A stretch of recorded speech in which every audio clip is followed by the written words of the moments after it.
지난주 본 말씀은 예수님께서 병자를 고쳐주시니까 사람들이 예수님께로 막 몰려들죠. 그래서 예수님은 그렇게 사람들이 몰려오는 것을 원치 않으셨습니다. 예수님께서는 하나님 나라를 전하셨죠. 그래서 하나님 나라의 말씀을 전하시다가 병자도 고쳐주셨죠.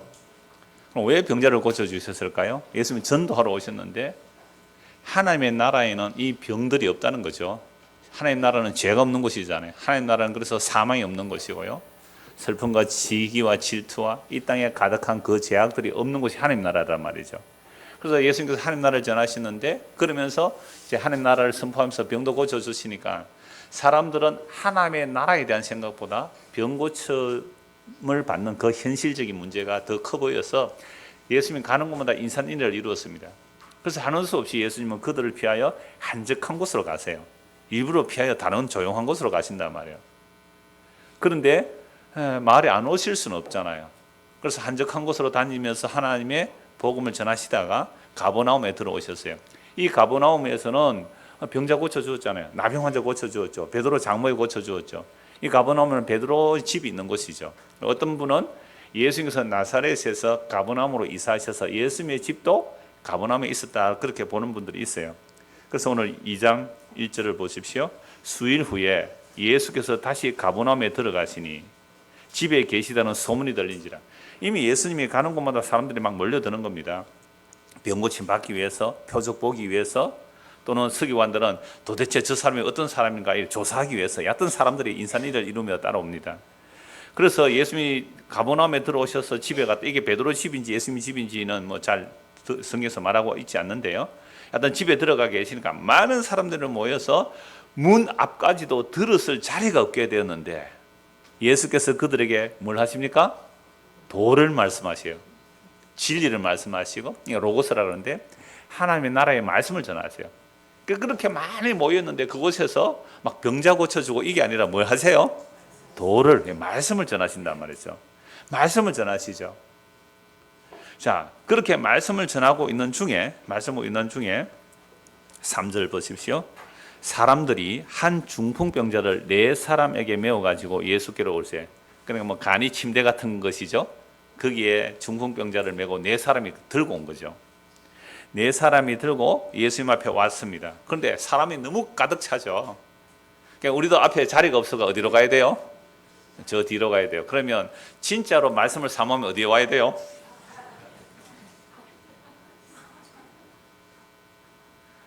이 앞에 자리 몇 개 비어 있잖아요. 물론 학생들 위해서 비워놓은 자리지만 딱 눈치 보고 자리 몇 개 비우고 하면 눈치 안 채고 침대 들고 어떻게 해요? 앞으로 와야죠. 그 뒤에 일부러 앉아 있으신 분들 일찍 오는데도 뒤에 앉는 분들이 계시더라고. 왜 그러냐 하니까 저는 이미 말씀을 들었고 또 처음 오시는 분들 자리를 배려해서 그런 줄 압니다. 예. 하여튼 갑자기 왜 이 말이 나올지 모르겠습니다. 인산인해를 이루고 있으니까 이 4사람이 예수님께 데려갈 수가 없죠. 안 비켜주죠. 꽉 옛날에 방이 다 작은 방입니다. 방 안에 사람이 꽉 찼고 그다음에 그 대청마루가 있으면 마루에도 꽉 찼고 시골 같으면 축담이 있습니다. 축담에도 꽉 찼고 마당까지 꽉 찼고 대문 안에 들어갈 수가 없는 거예요. 대문 안으로. 그러니까 어떻게 해요? 그걸 들고 지붕 위로. 우리나라 구조는 좀 달라요. 그러니까 이렇게 서랍처럼 되어 있다면 이제 옆에 계단들이 있어요. 그러니까 뭐 옥상에 우리들은 또 그럴 수 있잖아요. 서랍처럼 되어 있으면. 근데 이게 우리처럼 기와를 올리고 막 초가 지붕 외고 이렇지 않고 밑에 큰 나무를 걸쳐놓고 그 위에 나무까지 올리고 위에 흙을 바른대요. 그러면 이제 우리도 초가집은 1년에 한 번씩 지붕을 벗겨주잖아요. 그것처럼 햇빛에 이렇게 흙이 트고 이러면 그걸 손을 봐야 된대요. 1년에 한 번씩. 그러니까 걷어낼 수는 있대요. 쉽게. 그래도 그렇지 나무 지붕을 뜯어냈답니다. 이 4사람이. 그래서 지붕을 뜯어가지고 이 줄을 묶어서 이 예수님이 가운데 계신가 방 안에 위에서 이렇게 달아내리는 거죠. 사람을. 자, 무리들이 예수께 데려갈 수 없으므로 그 계신 곳에 지붕을 뜯어 구멍을 내고 중풍병자가 누운 상을 달아내리니 5절입니다. 예수께서 그들의 믿음을 보시고 중풍병자에게 이르시되 작은 자야 내 죄 사함을 받았느니라 하시니 자, 분명히 이 4명 또는 앞에 중풍병자가 친구인지 뭐 가족인지는 모르겠습니다만은 하여튼 5명이 왔잖아요. 그러면 예수님께서 그들의 믿음을 봤다는 거죠. 그럼 그들의 믿음은 누구의 믿음이겠어요? 중풍병자 믿음이겠어요? 친구들의 믿음이겠어요? 친구들의 믿음이겠고, 저는 뭐 중풍병자도 포함한다고 봐요. 그들의 믿음을 보셨다니까. 그러니까 이 사람들의 믿음은 어떤 믿음입니까? 예수님께로 데려가면 중풍병자가 나으리라는 이 믿음은 있었단 말이에요. 그죠? 다른 믿음보다도 예수님께로 데려가면 이 중풍병자가 나을 거다. 왜요? 모세 장모도 고쳐줬잖아요. 심지어 나병 환자도 고쳐주셨잖아요. 예수님께로만 데려가면 이 병이 나으리라. 그러니까 우리가 육체의 질병을 가지고 있는 사람은 이 말씀만 활자가 크게 보일 거예요. 야, 우리가 예수님만 믿으면 어떤 병이라도 고침을 받겠구나, 이 믿음이 있을 수 있어요. 그런데 예수님은 병 고침을 받고 사람들이 자기에게로 몰려올 때 어떻게 하셨어요? 피해 갔단 말이에요. 그러면 예수님께서 이 땅에 오셔서 병 고쳐주는 것 자체가 목적은 아니라는 것을 알 수 있잖아요. 그럼 병 고쳐주는 게 목적이라면 뭐 몇백 명, 몇천 명 와도 병만 고쳐주면 되잖아요. 근데 그들이 따라올 때는 자꾸 피해 가세요. 한적한 곳으로 가신다고요. 오병이어 기적에도 예수님을 피하여 도망가세요. 왜? 병 고쳐주는 임금, 경제 기적 일으키주는 임금, 세상 영광 주는 임금, 나는 그런 메시아가 아니기 때문에, 아니라고 하면서 자꾸 어디로 가요? 피하여 가시네. 피하여 가세요. 근데 우리는 내가 만약 병이 지금 들어있다, 꼭 고침을 받아야 한다는 마음이 있으면 다른 게 안 보이고 이것만 글자가 크게 보인단 말이에요. 성경에 있는 얘기잖아요. 그래서 어디에서 누가 병 고쳐준다 하면 사람들이 그리로 몰려가요. 왜요? 성경에 예수님이 병을 고쳐주셨잖아요. 근데 왜 병 고침 받고 사람들이 몰려올 때에 자꾸만 피하여 가느냐? 나는 그게 목적이 아니라는 거예요. 처음에도 말씀드렸지만은 병 고쳐주는 이유, 죽은 자를 살리는 이유, 나병 환자를 깨끗게 하는 이유, 이 모든 것들은 죄와 연관되어 있습니다. 유대인들은 병이 들면 그건 죄로 보거든요. 그러니까 죄로 인한 결과들이기 때문에 하나님의 나라는 이 죄의 문제가 해결된 나라라는 것을 보여주기 위해서 치료를 해주세요. 그런데 제가 종종 말씀드리죠. 치료받아도 그 사람들 어떻게 되었어요? 죽었습니다. 다 죽어갔다고요. 그래서 예수님께서 병 고쳐주는 것이 목적이 아니라 예수님께서 이 땅에 뭘 하러 오셨는지 그거 알려주시는 거예요. 그래서 그 4명, 중풍병자의 5명이 옥상 나무집 지붕을 뜯어서 침대로 내려놓을 때에 예수님께서는 그들에게 병 고침 받았다, 네 믿음으로 병 고침 받았다, 이 말씀을 안 하셨다는 거예요. 아니, 병 고침 받을 믿음으로 왔는데 그들에게 너희는 분명히 믿음 있습니까? 없습니까? 있어요. 그러니까 그 믿음으로 왔는데 예수님은 그들을 향하여 네 죄 사함을 받았다라고 했어요. 여러분, 4명의 그 중풍병자를 들고 온 사람과 누워있는 중풍병자가 네 죄 사함을 받았다, 이 말을 원할까요? 네 병 고침 받았다는 말을 원할까요? 그렇잖아요. 그것 때문에 왔잖아요. 그것 때문에 왔지요. 그런데 그것과 상관없이 뭐요? 네 죄 사함을 받았다. 실망이 이만저만 아니었을 거예요. 여러분, 나중에 예수 십자가에 죽으시고 부활하시고 성령 임하자 베드로와 요한이 성전에 기도하러 갔단 말이에요. 성전 그 미문 입구에 날 때부터 안전병이 된 사람이 국을 하고 있어요. 그때 베드로가 지나가다가 그 사람 보고 뭐라고 해요? 나를 봐라, 그죠? 나를 봐라. 여러분들, 지나가다가 국을 하는 사람이 있는데 나를 봐라 하면 뭐 하려고 나를 봐라 그럴까요? 돈 주려고 했잖아요. 돈 주려고. 돈 주겠지. 딱 쳐다봤어요. 그랬더니 베드로 하는 말이 뭐였어요? 금과 은은 나에게 없거니와. 그런 말로 불렀어요. 우리 사람들의 머리는요, 1초 사이에 온갖 계산이 다 돌아갑니다. 그거 몇 초 안 걸려. 0. 몇 초. 부르기는 금과 은이 없다면, 돈 없다면 왜 불러서 그랬을 거 아니에요. 나사렛 예수의 이름으로 명하노니 일어나 걸으라. 그래서 지금 4명의 사람과 중풍병자가 온 것은 예수님에게 나온 간절한 소원, 남의 지붕을 뚫기까지 내려온 그 믿음은 병 고침 받으려고 왔는데 예수님은 네 죄 사함을 받았다라고 말씀합니다. 왜 이랬을까요? 그곳에 서기관이 있으니까 서기관도 들으라고 하신 거예요.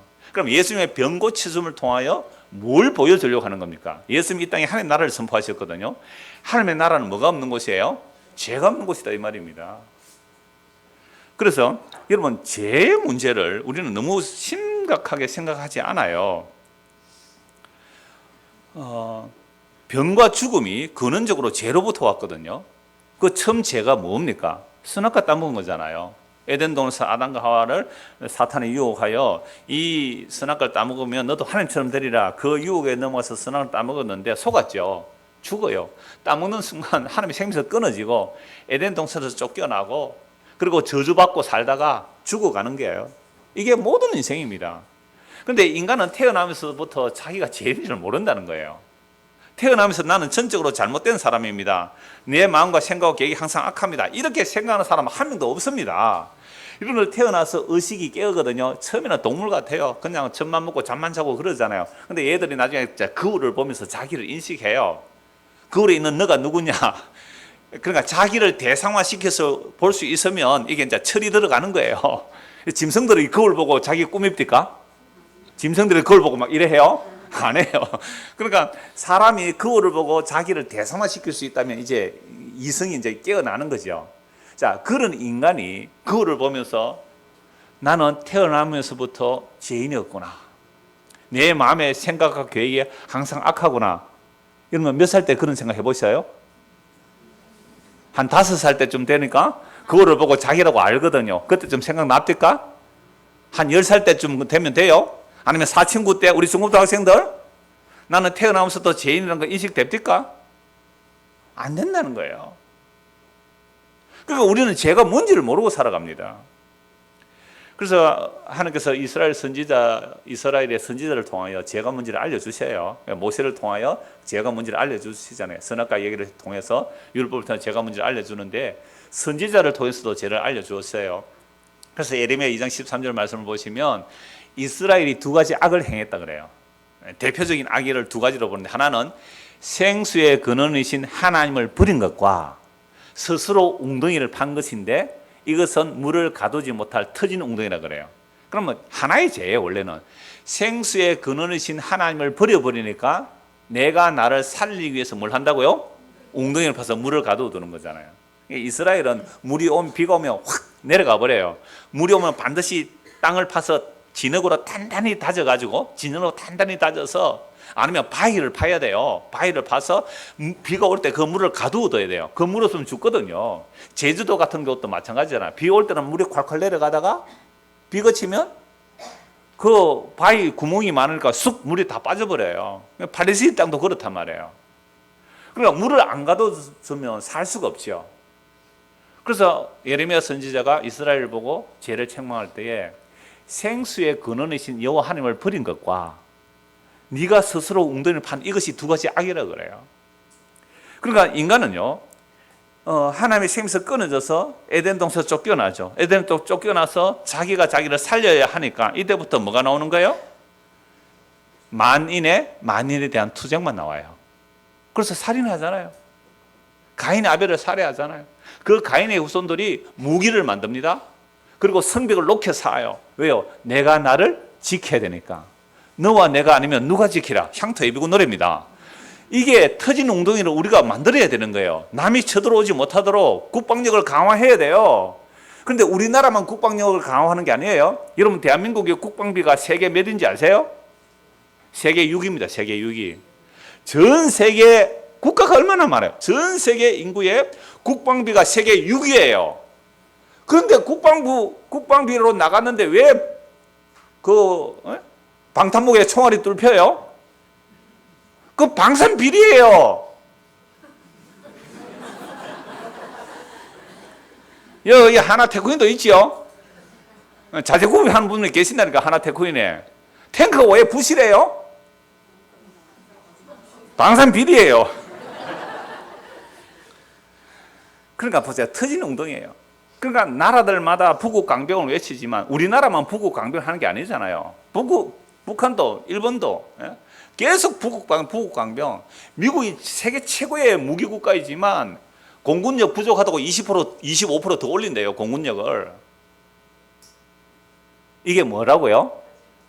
터진 웅덩이를 끊임없이 만들어내는 인간들이에요.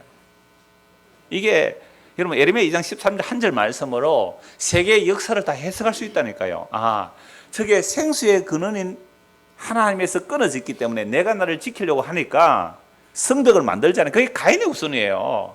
저주받은 가인의 후손의 삶이 그거예요. 문명을 발달시켜요. 무기를 발달시켜요. 그래서 어느 놈이든 날 건드리면 가만히 안 둔다. 가인을 죽이면 벌이 7배겠지만 나를 죽이는 놈은 벌이 77배가 될 거야. 이게 미국 아니에요? 미국 시민 한 사람 건드리면 어떻게 해요? 미국에 가서 그 나라를 폭격해버립니다. 그러니까 미국 사람들은 자부심이 대단하잖아요. 아메리칸 퍼스트 하니까. 그러니까 그런 자긍심을 북돋워 주니까 어떤 대통령이 되더라도 사람들이 표 찍어주는 거예요. 우리는 그런 메시아 안 오네요? 허경영 같은 사람 나오잖아요. 허경영. 내 눈을 바라봐, 내 눈을 바라봐. 이 국회 회산 딱 다 해버리고, 그러니까 신혼해서 결혼한 사람들 집 한 채씩 다 주겠다, 막 이렇게 나오잖아요. 그 사람 안 찍어주고 왜 표가 나올지 몰라요. 사람들이 결국 살아가는 우리의 삶의 모습이 뭐라고요? 생수의 근원인 여호와 하나님께서 끊어졌기 때문에 내가 나를 살려내려고 하니까 세상이 뭐가 되는 거예요? 지옥입니다. 만인의 투쟁만 있죠. 여기 무슨 양보가 있고 배려가 있고요. 남을 먼저 섬겨주고 그런 게 어디에 있겠어요? 자, 그래서 타락 이후에 인간들은 살인하고 성을 쌓고 무기 만들고 문명 발달시키고 부동산 투기하고 온갖 제약들로 가득 채우면서 살아가고 있어요. 하나님께서 이러한 상태로 내버려 두시면 어떻게 될까요? 내버려 두시면 그게 심판입니다. 하나님께서 내버려 두시면 심판이에요. 로마서 1장을 한번 찾아봅시다. 로마서 1장입니다. 18절. 자, 우리 중고등학생도 다 찾으세요. 로마서 1장 18절. 하나님의 진노가 불의로 진리를 막는 사람들의 모든 경건하지 않음과 불의에 대해 하늘로부터 나타나나니 이는 하나님을 알만한 것이 그들 속에 보입니다. 하나님께서 이를 그들에게 보이셨느니라. 장세로부터 그에 보이지 아니하는 것들 곧 그의 영원하신 능력과 신성이 그가 만드신 만물에 분명히 보여 알려졌나니 그러므로 그들이 핑계하지 못할지니라. 나 하나님 모른다. 핑계할 수 없어요. 모든 창조를 통하여 이 우주 만물을 통하여 하나님의 영광과 능력을 보여주셨어요. 사람 핑계 못해요. 뭐 우연히 만들었다고요? 아메바가 진화했다고요? 이건 핑계할 수가 없는 거예요. 하나님을 알되 하나님을 영화롭게도 아니하며 감사하지도 아니하고 오히려 그 생각이 허망하여지며 미련한 마음이 어두워졌나니 스스로 지혜 있다 하나 어리석게 되어 썩어지지 아니하는 하나님의 영광을 썩어질 사람과 새와 짐승과 기어다니는 동물 모양의 우상으로 바꾸느니라. 그러니까 생수의 근원에서 끊어진 에덴 동산에서 쫓겨나서 저주받아 살면서 이 땅에 자기가 스스로 웅덩이를 파고 사는 삶의 결론이 뭐예요? 우상 숭배를 하다가 끝나는 인생이란 말이에요. 인간들이 스스로 지혜 있다고 하지만 썩어지지 아니할 하나님의 영광을 썩어질 사람과 새와 짐승과 동물의 모습으로 만들어 놨어요. 그래서 복음은 생명과 썩지 아니할 내용입니다. 복음이라고 말하면서 생명도 아닌 것과 썩어질 것들을 복음이라 하면 그게 무슨 복음이에요? 다른 복음이에요. 복음은 썩지 않을 거예요. 그런데 사람들은 썩을 것을 추구하고 살죠. 그게 우상숭배입니다. 하나님께서 이들을 그대로 내버려두면 어떻게 될까요? 24절 보십시오. 24절, 25절 같이 읽읍시다. 그러므로 하나님께서 그들의 마음의 정욕대로 더러움에 내버려 두사 그들의 몸을 서로 욕되게 하게 하셨으니 이는 그들이 하나님의 진리를 거짓 것으로 바꾸어 피조물을 조물주보다 더 경배하고 섬김이라. 주는 곧 영원히 찬송할 이시로다. 아멘. 여러분, 주님이 영원히 찬송을 받으실 분인데 그런데 이미 타락한 인생들을 하나님께서 그냥 그 더러움에 가만히 내버려 두면 어떻게 된다고요? 몸을 서로 욕되게 해서 하나님의 진리를 뭐로 바꿔버려? 거짓 것으로 바꾸고 피조물을 조물주보다 더 경배합니다. 여러분, 오늘 저와 여러분들은 피조물이에요? 조물주예요? 피조물이죠. 근데 이 피조물인 우리가 하나님보다 더 높다고 생각해요. 피조물인 우리가 조물주보다 더 높다고 생각하는 거예요. 그래서 하나님께서 그냥 내버려 두니까 피조물을 조물주보다 더 경배하고 섬기고 있어요. 그러니까 영원하신 창조주 하나님을 섬기는 게 아니라 우리는 누구를 섬기고 있어요? 나를 섬기고 있어요. 피조물인 나를 섬기고 있어요. 그래서 하나님께서 그들을 그냥 내버려 두신대요. 내버려 두시는 게 심판입니다. 제가 오늘 중고등부 합반을 해서 제가 한번 갔어요. 제가 한 달에 한번 가려고 해요. 우리 중고등 학생들에게 좀 상관하려고요. 그래서 이 그림을 한번 보여주었습니다. 자, 우리 중고등 학생 봤죠? 이거 아침에 다시 한번 보세요. 이 무슨 그림입니까? 카메라 줌 한번 해주시. 안 해도 보이겠다. 피사의 사탑이에요. 이거 우리 주보 그리는 사람이 그린 거예요. 주보 그림 한성훈 목사이기도 한데 한성훈 그 화백이 그린 그림인데 우리 주보 자꾸 쓴다고 전에 선물 하나 보내줬어요. 피사의 사탑이 어떻게 보여요? 똑바로 보이죠. 그러니까 다른 건물은 다 어떻게 돼요? 삐뚤하죠. 그러니까 이 피사의 사탑이 오늘 우리예요. 자기는 똑바르다고 생각해요. 그러니까 다른 모든 것들이 다 뭐예요? 삐뚤한 거예요. 이게 우리 인간의 실상이에요. 우리 중고등 학생들에게 우리는 각기 제 길로 갔다는 거예요. 다 자기가 옳다고 가는 거죠. 그 상태 그대로 내버려 두시는 것이 심판이에요. 자기가 옳다 그래요. 태어나면서부터 옳다 그래요. 자기는 자기 존재는 진리라 그래요.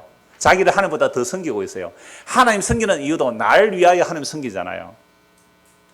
예수 믿는 것도 날 위해서 예수 믿는 거잖아요. 목사님 안 그럴 사람 어디 있어요? 맞아요. 우리가 그래요. 근데 그게 죄인 줄 알고 회개하고 예수 믿어야 되는 거예요. 그래서 26절 보십시오. 26절. 이 때문에 하나님께서 그들을 부끄러운 욕심에 어떻게 했다고요? 내버려 두세요. 지가 옳다고 살아가는 사람, 너 틀렸어 라고 지적하면 화내요.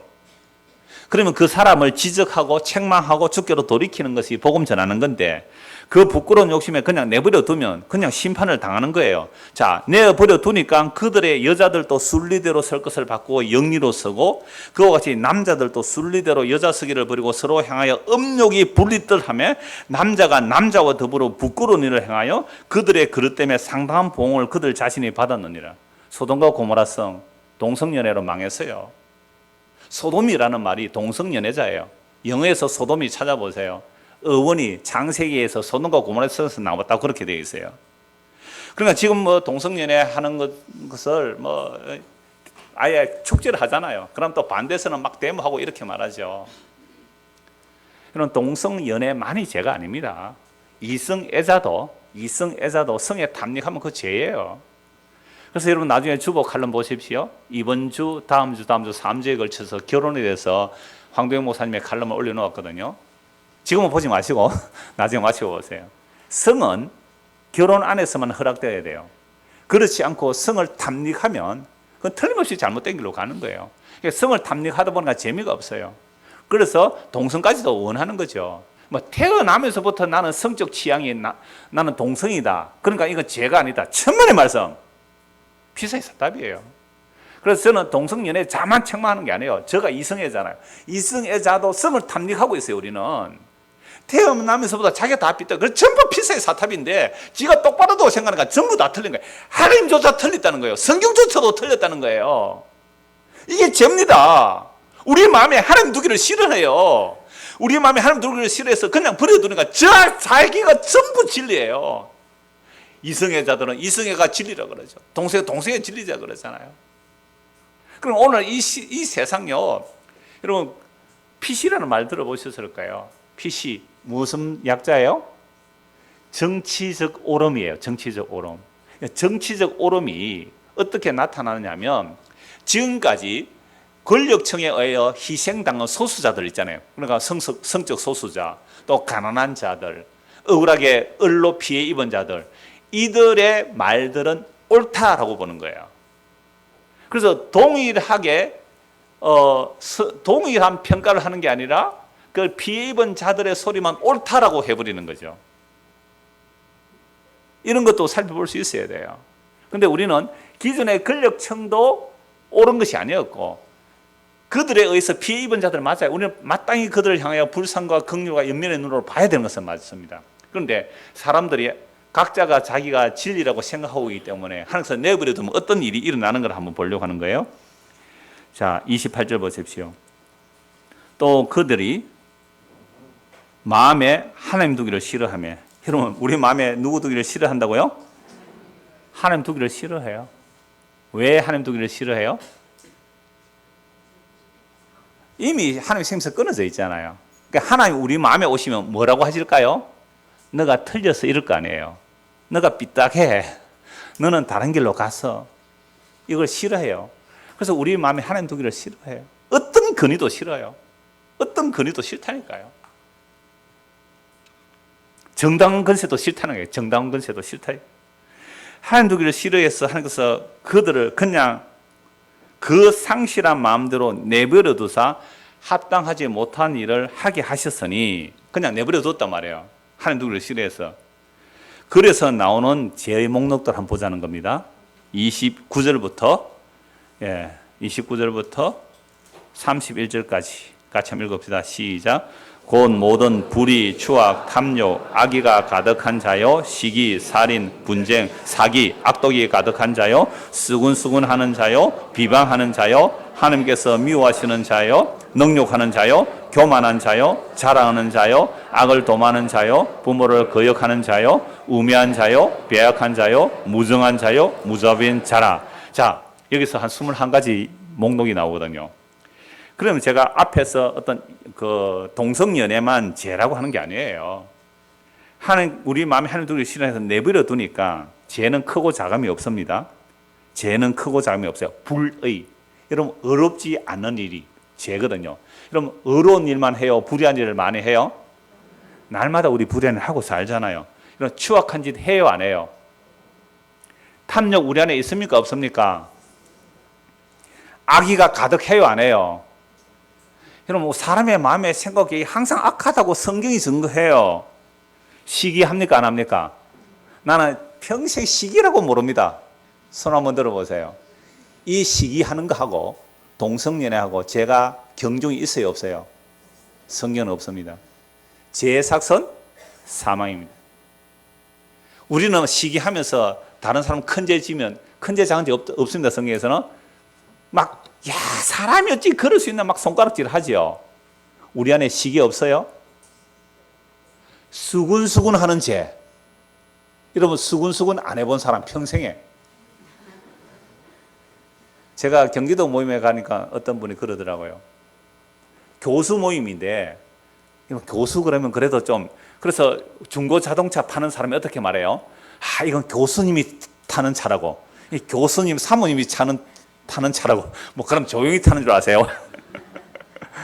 이미지가 그렇잖아요. 근데 교수들이 모이는데 4명이 있다가 1명 나가니까 그분들은 지성을 얘기하고 양식을 얘기하고 뭐 진리를 추구하고 그런 교수가 모이는데 4명 있다가 1명 나가니까 3명이 그 1명을 대놓고 막 씹더래요. 저 인간 이거 논문 쓸 때 말이지 제자 거 뺏기가 섰느니 이랬을 거 아니에요. 사고 오면 어떻게 해요? 아닌 척. 이런 수군수군 해요, 안 해요? 이 수군수군 하는 죄가 살인하는 죄와 똑같습니다. 그래서 32절 보십시오. 그들이 이 같은 일을 행하는 자는 사형에 해당하다고 하나님께서 정하심을 알고도 율법을 알아요, 몰라요? 안다니까요. 사형에 해당하는 죄라고 알고 있으면서도 불구하고 자기들만 행할 뿐 아니라 그런 일을 행하는 자들 옳다는 일이에요. 이게 하나님께서 어떤 모습이에요? 버려두신 모습이에요. 우리 마음에 하나님 두기를 위해서 버려두신 모습. 이게 죄예요. 그러니까 사람들이 남의 죄 짓는 거 보고 막 손가락질 하는 사람요, 제가 종종 말씀하잖아요. 지 눈에 들보를 못 봐서 그래요. 남의 눈에 티예요. 다른 사람의 죄는 티밖에 안 돼요. 티. 눈에 티밖에 안 돼요. 자기 속에 들보가 가려질 줄 모르니까 남의 눈에 티를 지적하는 거예요. 근데 성령이 임하게 되면 성령은 자기 눈에 들보가 있는 줄 알아요. 그러니까 내 죄 보기가 바쁜데 남의 죄 책망할 틈도 없어요. 내 죄 회개하기도 바쁘단 말이에요. 근데 이걸 사람들이 압니까, 모릅니까? 문제는 모르는 거예요. 자, 그런데 오늘 본문 보십시오. 예수님께서 뭐하러 오셨는지.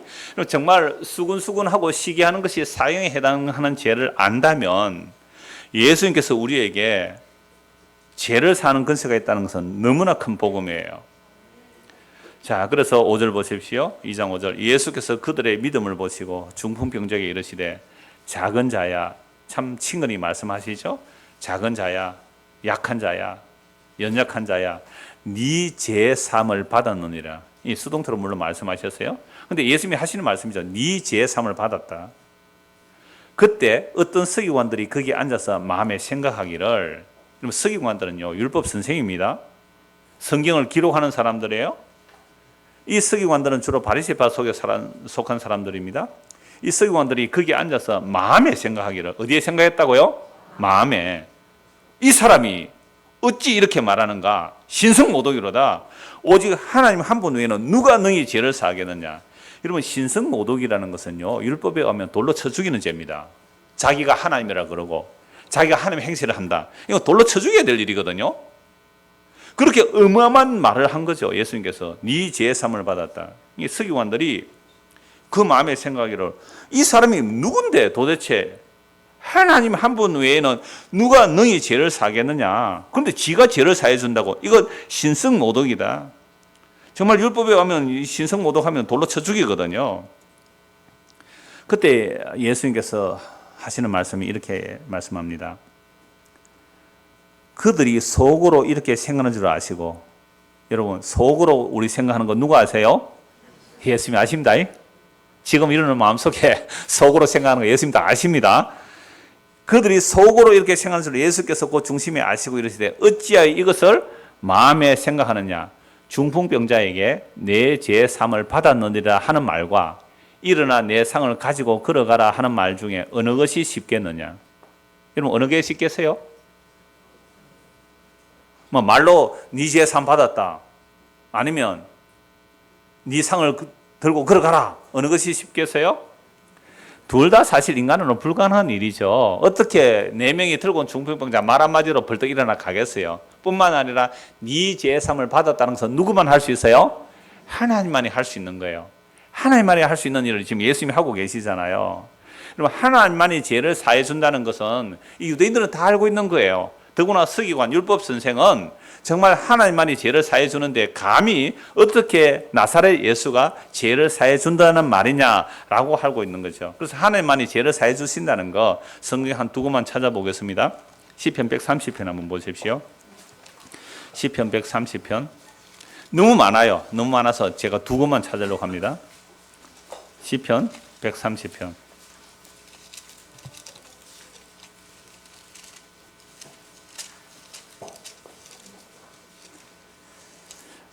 3절 4절 한번 같이 읽겠습니다.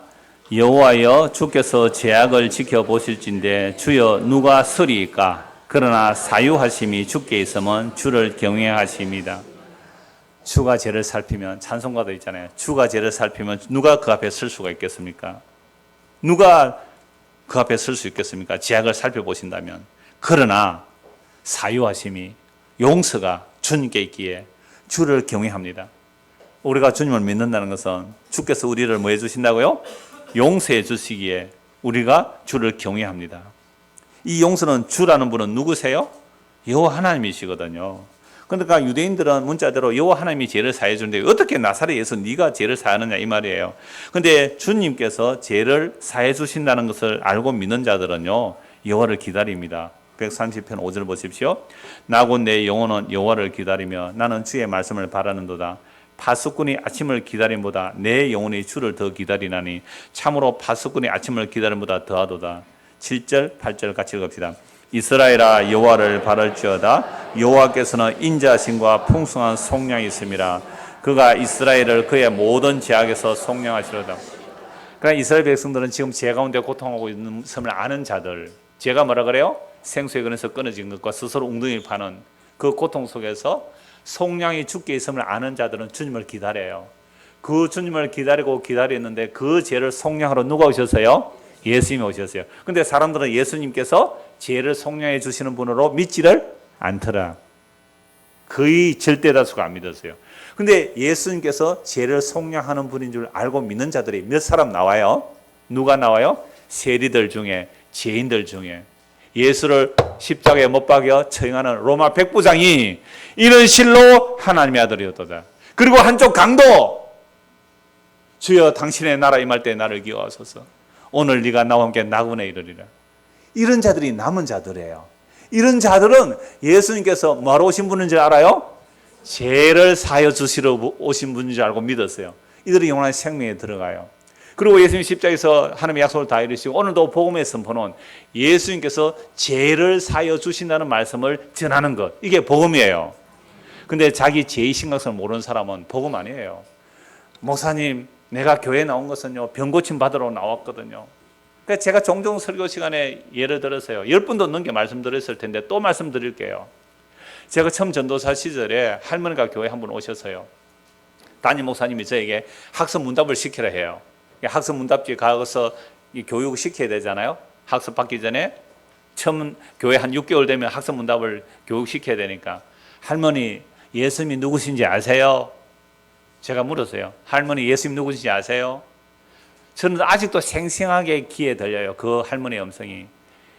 예수고 뭐고 내 병이나 고쳐주소. 예수고 뭐고 상관없는데 내 병이나 고쳐주소. 그럼 그 할머니 교회 데리고 온 분이 뭐라고 했기에 교회 왔을까요? 몸이 아파 죽겠는데 병 고쳐준다는 소식 듣고 교회 왔으니까 예수고 뭐고 내 병이나 고쳐주소. 할머니가 몸이 아팠으니까 얼마나 리얼해요. 그 속에 있는 마음을 그대로 젊은 전도사한테 드러낸 거예요. 예수고 뭐고 내 병이나 고쳐줬어. 근데 예수님은, 나는 내가 온 것은 그 병 고침 받자 너 또 죽는데 내가 너의 죄를 용서하러 왔노라. 내가 십자가에 죽음으로 너의 죄를 용서하러 왔노라. 이 할머니 뭐라 그럴까요? 십자가고 뭐고 귀찮으니까 내 병이나 고쳐줬어. 근데 예수님 보세요. 우리가 죄 가운데 살고 죄 가운데 태어났고 죄 가운데 살고 내가 삐딱한 인간인 줄 인식을 못하기 때문에 예수님께 죄 용서를 구하지 않더란 말이에요. 내 필요한 것을 구하더란 말이에요. 그 필요한 것을 채워준대요, 예수가. 그래서 뭐 예수는 우리 인생의 만능 열쇠라 그래요. 예수는 우리 인생의 마스터 키라 그래요. 여러분, 복음과 함께 고난을 받으라 했을 때에, 여러분, 복음 전하다가 핍박받는 것만이 아니에요. 복음 전하다가 직접적인 핍박받는 것만 복음을 위해서 고난받는 게 아니에요. 예수를 믿었는데 감옥에 갇혀요, 바울이. 예수를 믿었는데 바울 자기 병도 못 고침받아요. 예수를 믿었는데 가난해요. 예수를 믿는데 매를 맞아요. 부끄럽다는 거예요, 바울이. 그래서 많은 사람들이 바울을 떠나버렸습니다. 아니, 복음을 믿는데 부끄럽다고 떠났단 말이에요. 오늘 우리는 어떤 예수 믿어요? 정말 죄가 뭔지를 아는 사람만이 예수님께서 죄를 용서해 주시다는 이 말씀에 복음으로 들려요. 이사야도 굉장히 많지만 생략하고 넘어가겠습니다. 원고에 나와 있습니다. 그러니까 이 바리새인들이 하는 말이, 오늘 보면 다시 보십시오. 8절. 바리새인 속으로 생각해요. 그들이 속으로 이렇게 생각하는 줄을 예수께서 곧 중심에 아시고 이러시되, 어찌하여 이것을 마음에 생각하느냐? 중풍병자에게 네 죄의 삶을 받았느니라 하는 말과 일어나 내 상을 가지고 걸어가라 하는 말 중에 어느 것이 쉽겠느냐? 그러나 인자가 땅에서 죄를 사는 권세가 있는 줄을 너희로 알게 하려 하노라 하시고, 중풍병자에게 말씀하시되 내가 네게 이르노니 일어나 네 상을 가지고 집으로 가라 하시니, 그가 일어나 곧 상을 가지고 모든 사람 앞에서 나가거늘 그들이 다 놀라 하나님께 영광을 돌리며 이르되 우리가 이런 일을 도무지 보지 못했다 하더라. 내가 네게 이르노니. 예수님께서 말씀하시니까 그 중풍병자가 벌떡 일어나요. 자기가 들려온 그 침상을 짊어지고 나가요. 예수님이 누구십니까? 천지를 말씀으로 창조하신 하나님이죠. 천지를 말씀으로 창조하신 하나님이 사람이 되어 오셨어요. 인자라 그래요. 사람의 아들로 오셨어요. 천지를 창조하신 하나님이 사람이 되어 오신 그분이 말씀하시니까 중풍병자 일어나 가요. 이분이 천지를 창조하신 그 말씀이구나 보여주셨잖아요. 그런데 단지 그 기적만 일으켜 주실까요? 아니에요. 네 죄 사함을 받았다. 그래서 예수님께서 그 병자 고쳐주심을 통하여 뭘 보여주려고 하신 거예요? 인자가, 10절, 인자가 땅에서 죄를 사는 권세가 있는 줄을 너희로 알게 하노라. 여러분, 이 말씀 하셨다고 예수를 죽이려고 해요. 율법 지킨다는 서기관 바리새인들이. 그래서 마가복음 2장 1절부터 마가복음 3장 6절까지 5가지 논쟁이 나와요. 오늘은 신성모독의 논쟁이에요. 네가 뭔데 죄를 용서해 주느냐. 그 다음 세리와 함께 음식 드시는 거 다음 주에 볼 거. 그 다음에 금식의 문제. 안식일 날 미리삭 베어 먹는 문제, 그리고 안식일에 병 고치는 이야기, 요 한 5가지가 예수님이 누구냐와 그 서기관 바리새인들과 논쟁이 일어나는 거예요. 자, 그러므로 예수님께서 이 땅에서 무슨 권세를 가지셨다고요? 죄를 사는 권세. 이게 인자가 되심으로 이 권세를 받으신 거예요. 2장 10절. 그러나 인자가 천지를 창조 하나님의 말씀이 육신이 되어 사람에 오신 그 권세가 무슨 권세를 위해서 와요? 죄 사는 권세를 위하여. 이런 병 고침 받은 거 죽어요. 뭐 어떤 사람은 뭐 부자가 되었어요? 그거 영원치 못해요. 예수님께서 천지 창조 하나님이 사람이 돼서 이 땅에 오신 것은 뭐 해주려고 오셨어요? 죄 사함을. 그러면 우리가 죄인인 줄 아는 사람은 이게 복음으로 들리지만 자기가 죄가 뭔지를 모르는 사람은 복음이 아니잖아요. 예수고 뭐고 내 병이나 고쳐주소. 예수고 뭐고 십자가고 뭐고 내 문제나 해결해 주소. 이거 아닙니다. 그건 다 사라지는 거예요. 없어지는 거예요. 죄 사함을 받지 못하면 영원한 사망입니다. 영원한 사망. 죽고 없어지는 게 아니에요. 영원한 사망이에요. 죄 사함은 영원해요. 이게 얼마나 어마어마한 말씀인데요. 요한복음 5장을 한번 보십시다. 요한복음 5장입니다. 2절, 21절, 요한복음 21장. 요한복음 5장 21절 보십시오. 아버지께서 죽은 자들을 일으켜 살리심 같이 아들도 자기가 원하는 자들을 살리시느니라. 그래, 하나님 아버지께서 사람을 죽은 자를 살리시고 죄를 용서하시는 일을 아들에게 위임하셨단 말이에요. 무엇 때문에? 인자됨을 인하여. 하나님의 영광과 본체가 동등하시나 자기를 비워 종의 모습으로 오셔서 십자가에 죽기까지 하시는 그것은 그 인자됨을 인하여 하나님 아버지만이 죄를 용서하시고 살릴 수 있는 그 일을 누가 하신다고요? 예수님이 하세요. 그래서 아버지께서 아들에게 위임하신 거예요. 일임하신 거예요. 아들의 영광을 위하여. 아들의 십자가를 통해 자기 백성을 구원하시기를 하나님께서 영원전에 아버지와 아들이 구원 협약을 하시고 구원 언약을 하시고 그 약속대로 예수님 오셔서 이 땅에 죄인들을 용서하시는 그 권세를 가지신 분이에요. 누가요? 예수님. 그 마구간에 태어나신 그분이. 아버지께서 아무도 심판하지 아니하시고 심판을 다 아들에게 맡기셨으니 이는 모든 사람으로 아버지를 공경하는 것 같이 아들을 공경하게 하려 하심이라. 아들을 공경하지 아니하는 자는 그를 보내시는 아버지도 공경하지 아니하느니라. 하나님 안 보여요. 그 하나님을 공경한다는 것은 예수님의 말씀을 듣고 믿는 것, 이게 하나님을 공경하는 겁니다. 그래서 24절 우리 같이 한번 읽읍시다. 내가 진실로 진실로 너에게 이르노니 내 말을 듣고 또 나 보내신 이를 믿는 자는 영생을 얻었고 심판에 이르지 아니하나니 사망에서 생명으로 옮겼느니라. 여러분, 죄가 뭐였어요? 영원한 생명에서 끊어진 게 죄잖아요. 영원한 생명에서 끊어지면 심판밖에 없어요. 이 심판은 정죄거든요. 정죄밖에 없어요. 그래서 정죄 가운데 살아갑니다. 우리가 아까 로마서 1장 보았잖아요. 하나님께서 심판받은 그 상태에 내버리는가 뭐하고 살아요? 우리가 시기하고 살잖아요. 경쟁하고 살잖아요. 질투하고 살잖아요. 수근수근거리면서 살잖아요. 탐욕을 가지고 살잖아요. 남을 눌려서라도 내가 높아지기를 원하면서 살고 있잖아요. 이게 죄 아래, 정죄 아래 사는 인생의 모습이에요. 근데 이 죄 아래, 정죄 아래 사는 모습을 죽지도 않고 영원히 그대로 보존해서 그냥 불 가운데 더 넣어두면 그게 뭐예요? 지옥 아닙니까? 이 땅의 감옥이란 말이에요. 이 땅에 사는 현실이 지옥으로 보여야 돼요. 예수 믿는 사람들에게. 그래야 이 세상 더 이상 정들 마음 없도다. 정들 마음 없도다. 그래서 예수님께서 오셔서 예수의 말을 듣는 것은요, 예수의 말을 듣고 예수를 믿는 것은요, 그 예수를 믿는 하나님 아버지를 믿는 거잖아요. 영생을 얻었고, 영생을 얻었대요. 심판에 이르지 않는 거예요. 심판이 뭐라고요? 정죄입니다. 정죄를 그냥 내버려 두는 거예요. 끊임없이 시기 질투하고 한번 살아보세요.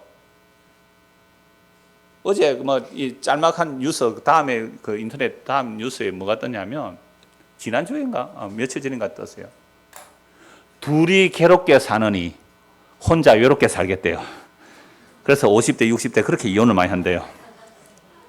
둘이 괴롭게 사느니 혼자 외롭게 살겠대요. 혼자 살다 외롭지요. 근데 둘이 괴롭게 사네, 혼자 외롭게 살겠대요. 이것도 뭐예요? 제발 날 간섭하지 마세요. 네, 제발 날 간섭하지 마세요. 이 얘기잖아요. 이게 제 아래 버려둔 상태거든요. 정죄 아래 버려둔. 근데 예수님을 믿으면 영생을 얻었고 심판이 이르지 않는다. 정죄를 받지 않는데요. 이걸 사망에서 생명으로 옮겼다. 요거 한마디로 말하면 예수 믿으면 제사함 받는다 이 말입니다. 제사함 받으면 영생 얻고 심판받지 않고 사망에서 생명으로 옮겨진 거예요. 이걸 위해서 예수께서 무슨 일을 하셨어요? 십자가에서 다 이뤘다 하셨잖아요. 진실로 진실로 너에게 이르노니 25절입니다. 죽은 자들이 하나님의 아들의 음성을 들을 때가 오나니 곧 이때라. 오늘 우리는 죄와 허물로 죽었어요. 오늘 이 복음의 말씀이 우리에게 들린다면 우리는 살아난 거예요. 예수 믿고 뭐 얻는다고요? 죄 사함을 얻음으로 영원한 생명 없고 심판이 이르지 않고 삶에서 생명이 옮겨진다. 이 사실을 정말로 저와 여러분들이 믿는다면, 이건 복음의 선포를 성령의 역사로 우리 마음에 믿어진다면 이거 살아난 겁니다. 25절 진실로 진실로 너희에게 이르노니 죽은 자들이 하나님의 아들의 음성을 들을 때가 오는 곧 이때라. 듣는 자는 살아나리라. 예수의 말씀 듣고 믿는 자 살아났잖아요. 영원한 생명 얻었잖아요. 물론 이 역사 속에 죽었지만 예수의 생명 안에 들어간 거잖아요. 오늘 우리도 마찬가지예요. 26절 같이 읽읍시다. 26절 20절 같이 읽읍시다. 아버지께서 자기 속에 생명이 있음같이 아들에게도 생명을 주어 그 속에 있게 하셨고 또 인자됨으로 말미암아 심판하는 권한을 가지셨느니라. 인자됨을 인하여 영원하신 하나님, 영광의 하나님께서 자기를 비워 종의 모습으로 십자가에 죽기까지 복장하신 그 인자됨으로 인하여 사람의 아들됨을 인하여 하나님께서 모든 권세를 누구에게 이름하셔요? 예수님께서 이름하셔요. 그래서 예수의 말을 들으면 영원한 생명을 얻어요. 예수의 말 듣지 않으면 영원한 심판이에요. 이게 심판하는 권세, 구원하는 권세가 예수님에게 있는 겁니다. 요한복음 17장 보십시오. 요한복음 17장 1절 3절입니다.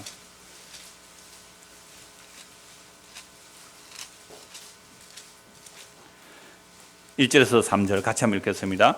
예수께서 이 말씀을 하시고 눈을 들어 하늘을 우러러 이르시되 아버지여 때가 이르러 사오니 아들을 영원롭게 하사 아들로 아버지를 영원롭게 하게 하옵소서. 아버지께서 아들에게 주신 모든 사람에게 영생을 주게 하시려고 만민을 다스리는 권세를 아들에게 주셨음이로소이다. 영생은 곧 유일하신 참 하나님과 그가 보내신 자 예수 그리스도를 아는 것이니라. 예수님 십자가 지시는 마지막으로 기도하는 대제사장의 기도예요. 아버지여 아들을 영화롭게 하사 아버지를 영화롭게 하옵소서. 그래, 하나님께 영화롭게 되는 것은 아들이 영화롭게 되는 거예요. 아들이 영화롭게 되는 것은 하나님의 약속을 다 이루시는 일입니다. 하나님의 약속을 다 이루는 일은 십자가에서 다 이루었습니다. 그럼 십자가만이 하나님을 영화롭게 합니다. 오늘 우리 하나님을 영화롭게 하는 것은 예수님의 십자가가 우리의 죄를 다 용서하시고 하나님 뜻을 이루셨고 우리에게 영원한 생명을 주신 십자가의 공로입니다 하고 그 십자가를 믿는 것이 하나님께 뭐가 돼요? 영광이 되는 거죠. 그래서 아버지께서 아들에게 주신 모든 사람에게 뭘 주시려고요? 영생을 주게 하시려고. 그럼 오늘 저와 여러분이 아버지께서 아들에게 주신 자인지 아닌지 어떻게 알 수 있습니까? 자신이 전적인 죄인인 줄 알고 예수의 십자가의 피 흘리심이 우리의 모든 죄를 용서하셨다는 사실이 정말로 마음으로 믿어지신다면 그게 아버지께서 아들에게 주셔서 성령을 부어주시니까 이런 일이 일어나는 겁니다. 그래서 아버지께서 아들에게 주신 모든 사람에게 뭘 주시려고요? 영생은 죄사함을 받아야 돼요. 영생을 주게 하시려고 만민을 다스리는 권세를 아들에게 주셨음이로다. 영생은 곧 유일하신 참 하나님과 그가 보내신 자 예수 그리스도를 아는 것입니다. 그래서 저희 설교는요, 하나님께서 하신 일을 예수님께서 이뤄내셨습니다. 유일하신 하나님과 그의 보내사 예수 그리스도를 알게 하시고 전하는 것, 이거 외에는 할 말이 없어요. 왜? 이것이 우리에게 뭐가 되기 때문에 영원한 생명이 됩니다. 예수님의 말씀을 듣고 믿는 것이 영원한 생명입니다. 다른 것은 영원한 생명이 될 수가 없잖아요. 여러분, 영원한 생명을 얻었다면 새하늘과 새 땅을 얻은 거예요. 영원한 나라를 얻은 거예요. 그보다 더 기쁜 소식이 있을까요? 한 것 보고 말씀 마무리하겠습니다. 마태복음 28장입니다. 마태복음 28장 18절 20절입니다. 예수님은 십자가에서 하나님의 약속을 다 이루시고 부활하셨습니다. 부활하신 예수님께서 제자들에게 말씀합니다. 18절 예수께서 나와 말씀하여 이르시되 하늘과 땅의 모든 권세를 내게 주셨으니, 십자가에 죽으시고 부활하신 예수님이 무슨 권세를 가져요? 하늘과 땅의 모든 권세를 예수님께서 가지셨습니다. 그 권세로 제자들에게 명하시죠. 그러므로 너희는 가서 모든 민족을 제자로 삼아 아버지와 아들과 성령의 이름으로 세례를 베풀고 내가 너희에게 분부한 모든 것을 가르쳐 지키게 하라. 볼지어다 내가 세상 끝날까지 너희와 항상 함께 있으리라 하시니라.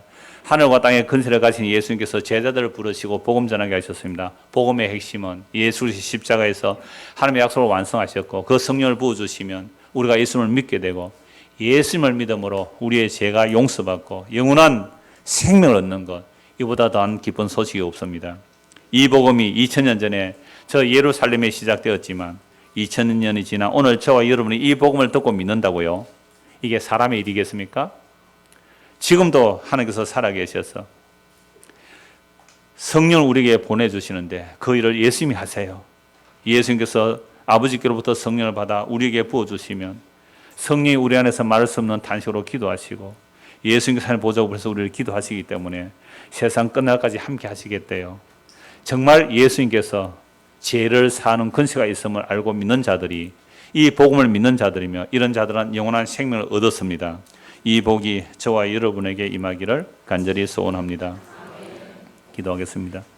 하나님 아버지, 십자가에서 죽으신 예수님이 하늘과 땅의 모든 권세를 가지신 분이시고 그분이 다시 살아나시고 제자들에 명하신 그 복음이 오늘 우리에게 들려져 믿게 되는 것, 이건 사람의 일이 아닙니다. 오직 하나님께서 그리스도 안에서 성령을 통하여 이루어내신 엄청난 일이 우리에게 왔다면 예수 믿음으로 죄사함을 받았다는 이 기쁜 것보다 더 기쁜 소식이 없습니다. 이 놀라운 기쁨이 우리의 마음에 새겨지도록 은혜를 베풀어 주시옵소서. 예수 그리스도를 받들어 기도드리옵나이다. 아멘.